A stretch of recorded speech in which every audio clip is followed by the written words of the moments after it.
Hello friends, Byju's and the controversy surrounding Byju's. It never seems to end. मतलब ऐसा हो रहा है कि Byju's का controversy continue होते ही जा रहा है and you never know कि ये complete होगा भी कि नहीं होगा.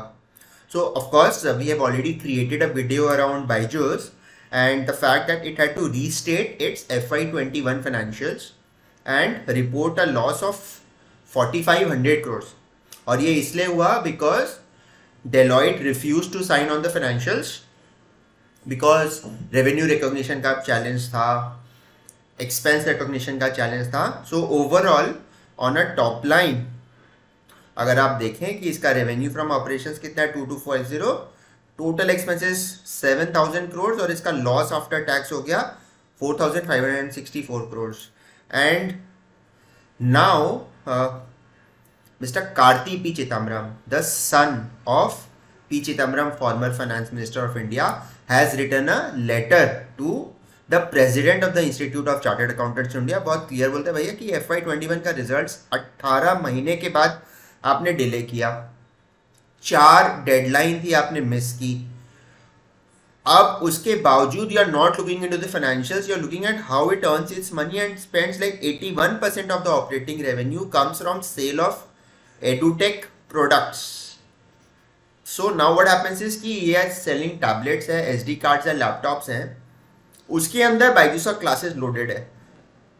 Now the MP is saying कि भाई ये मिसरिप्रेजेंटेशन ऑफ फैक्ट से आप हार्डवेयर को edutech के रूप में क्लासीफाई कर रहे हो, प्लस 60% आपका जो कॉस्ट है related to employees that has been recognised as capital expenses rather than operational expenses. So that is also a major challenge.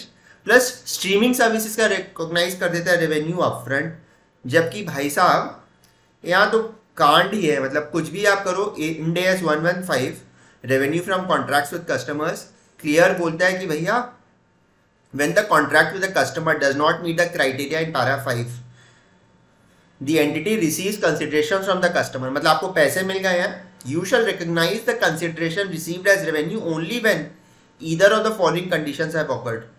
The entity has no remaining obligations to transfer goods and services and all the consideration promised has been received by the entity. Non refundable. अब non refundable Byju's का अगर आप 4 साल का pack खरीदते हो, you can actually seek refund at any point of time.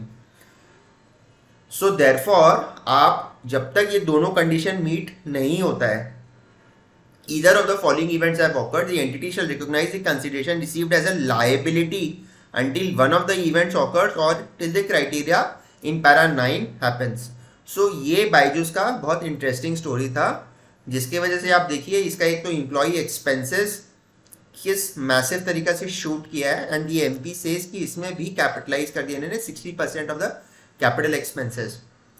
Now very interesting thing, because it is Byju's anything and everything can happen. Exciting things होता रहता है बायजूस का. Since I am from a valuation background, I was very excited to see कि भाई चलो think and learn private limited का valuation reports उठाते हैं. So let's say the valuation report as on 31st August 2021 of Byju's says कि भाई इसका एक शेयर का वैल्यू है 1,70,000 के आसपास as per the DCF as on 31st August 2021. पूरा कंप्यूटेशन है. अब कंप्यूटेशन में देखिए 31st August 2021 में what they expect is कि remaining 7 months of 2022 FY22 में 126 बड़ा हेजी सा पिक्चर है, 125-126 करोड़ का पैट होगा. उसके बाद ये क्या हो रहा है 382, फिर 1243 करोड़ हो जाएगा इसका पार्ट, फिर 2493 करोड़ हो जाएगा और ये फिर करीब 6000 करोड़ इसका पार्ट हो जाएगा. इंटरेस्टिंग. चलिए ठीक है, मैनेजमेंट प्रोजेक्शंस है, you are allowed, perfectly fine. आप उसके बाद पूरा कैलकुलेशंस करते हैं. 31st August 2021 की बातें हो गई. 30th November 2021, same valuer confirms that the value has increased from 1,70,000 rupees per share to 1,75,000 per share. Very good. यहाँ पे उसको 7 months में 126 करोड़ का प्रोजेक्शन दिया गया था कि भाई आप 7 months में 126 crore कमाओगे from 1st September 21 to 31st March 22. अचानक पता चला कि आप 4 मंथ्स में आप चाह रहे हो कि 209 करोड़ आपका प्रॉफिट हो जाएगा। Can you beat that? Company 4500 crore का लॉस किया है last year. First set of projections on 31 अगस्त है, जिसमें 7 मंथ्स में 126 करोड़ आ रहा है, एंड बाद में ये अचानक 4 मंथ में 209 करोड़ हो रहा है। और ये डिफरेंस क्या है? 31 अगस्त and 30 November. So September, October, November, 3 months में पूरा पिक्चर चेंज। एंड अचानक आप देख रहे हैं कि 2023 में 382 करोड़ का प्रॉफिट था, यहाँ पे 2023 में 692 करोड़ का लॉस आ गया। फिर 2024 करोड़ में 610 करोड़ का यहाँ पे प्रॉफिट है, यहाँ पे 1243 था। क्रेजी थिंग्स, जो इच्छा कर रहे हैं। और फिर यहाँ पे अचानक देखिए बढ़ाना था क्योंकि लॉस आ गया, तो 8866 करोड़ का प्रॉफिट दिखा के मजा आ गया। फिर नेक्स्ट फाइलिंग उठाया, same valuer, everything the same, 28 Feb 2022। Now the value has spiked up to 1,85,000 per share, and इसका इन्होंने कंप्यूटेशन नहीं दिया है। सो फिर 3 महीने के बाद you suddenly find that the valuation has zoomed। That is fine, ये मैनेजमेंट प्रोजेक्शंस के ऊपर है। बट क्या मैनेजमेंट प्रोजेक्शंस? आप 2022 के 4 मंथ्स में बोलते हो 209 करोड़ प्रॉफिट करूंगा, 7 मंथ्स में आप बोलते हो 126 करोड़ प्रॉफिट करूंगा, यहाँ पे आप बोलते हो प्रॉफिट है, यहाँ पे आप बोलते हो भाई साहब लॉस है 23 में, फिर 24 में यहाँ पे 610 करोड़ का प्रॉफिट है, यहाँ 1243 है। जो इच्छा आप दे दो रेगुलेटर को। मतलब भाई the whole purpose of a valuation exercise is to arrive at the fair value of your shares from the purpose of various regulatory filing, जो आप पास फाइलिंग करते हो एमसीए में।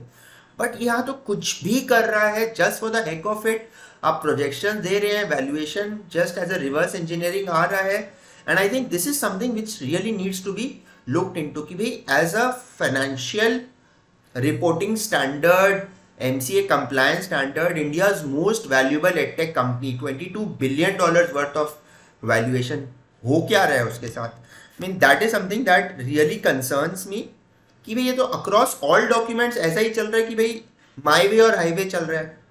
आई डो नॉट नो, ये वीडियो हो सकता है डिलीट भी हो जाए because they have got a very powerful clout on social media as well.